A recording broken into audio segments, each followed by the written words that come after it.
মোহাম্মদ মসিনুদ্দিন স্যারকে কিভাবে লাঞ্ছিত করে স্বৈরাচারের দোষর আখ্যা দিয়ে সিন্ডিকেট সভা সহ একাডেমিক কাউন্সিল থেকে অব্যাহতি দেওয়া হয়েছে। আপনাদের সামনে এখন যে প্রদর্শনী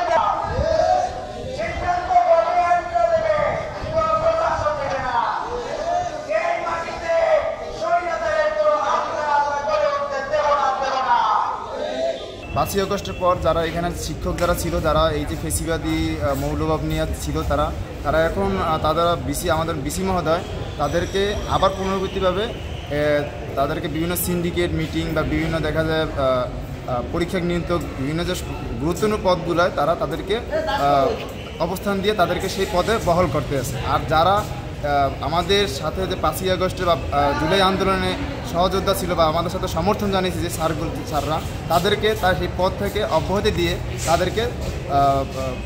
তাদেরকে এই ক্যাম্পাসে দোসর ফেসিবাদ দিয়ে তাদেরকে মানে চিহ্নিত করতেছে। আসলে আমরা চাচ্ছি যে এখানে যারা আছে, যে আপনার শিক্ষক সমিতি বা দেখা যায় বিসি, তারা সবাই ফেসিস্টের দোসর। আমরা চাই যে ফেসিস্টের যে দোসর যারা আছে তারা অবশ্যই শাস্তি মুখোমুখি হোক।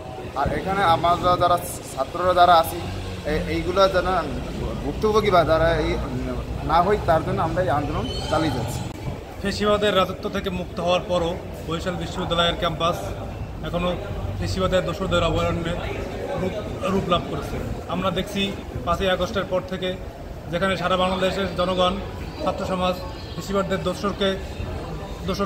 দোসরকে তাড়ানোর জন্য উঠে পড়ে লেগেছে, সেখানে আমাদের বিসি ম্যাম তিনি নিজ দায়িত্বে দোসরদেরকে প্রতিষ্ঠিত করার জন্য উঠে পড়ে লেগেছে।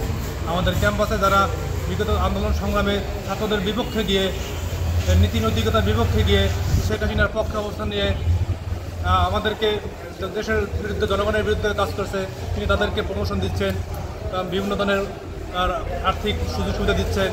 আমরা ছাত্র জনতা এটাকে প্রতিহত করতে চাই। আমরা আগের মতো সচেতন আছি, সজাগ আছি। আমরা যে কোনো সময় প্রস্তুত এদের বিরুদ্ধে আবার আন্দোলন গড়ে তুলতে। আশা করি দেশের আপামর জনতা ফেসিবাদের বিপক্ষে ছিল, আগামীতেও থাকবে ইনশাল্লাহ। আমরা রাজপথে ছিলাম, আছি।